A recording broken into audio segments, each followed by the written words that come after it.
Yun. Happy Mother's Day sa inyong lahat. So Mother's Day ngayon, lulutuan natin si Mrs. ng masarap na na putahe. Special. Ayun. Dahil Mother's Day, ito ang ihahanda natin sa kanya. Yan. Paborito niya yan. Special yan para sa kanya. Ha?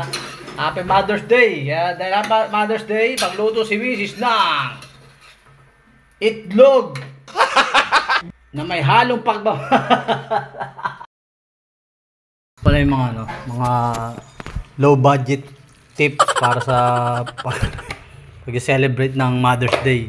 Lalong-lalo na, Lalong-lalo na sa mga wala pang sahod. Ha? Kaya shoutout sa kumpanya na pinapasukan namin,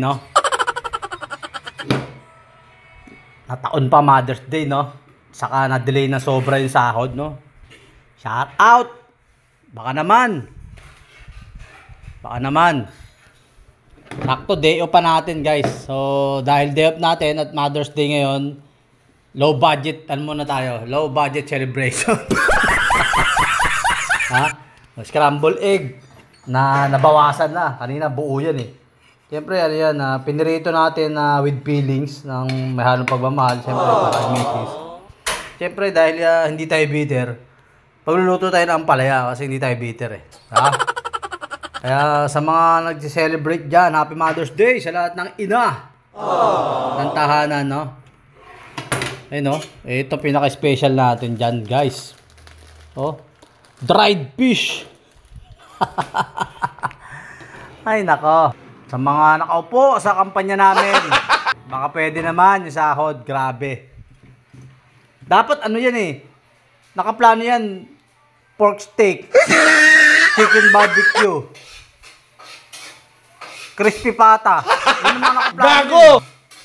Hindi lang na-delay. Na-delay lang kasi. Kaya dyan muna tayo. Ayun, Yan masasarap. Pero actually, guys, masarap yung ganyan luto. Yan, para sa mga hindi bitter. Magampalaya kayo. Scramble egg. Siyempre, lalagyan natin ng pinakamasarap. Toyota. Oh my God! Shout out sa Toyota. Baka naman. Pampahaba ng buhay. Ha? Dapat pala okay lang ito mapait.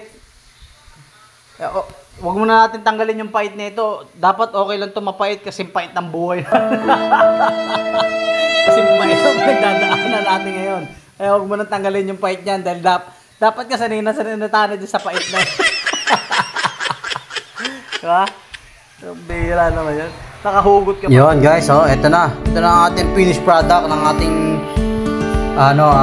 potahe for today's celebration ng Mother's Day. Guys, diba? Kahit ganyan lang yan, special yan, napakasarap yan guys, diba? Yan ang yan ang handa.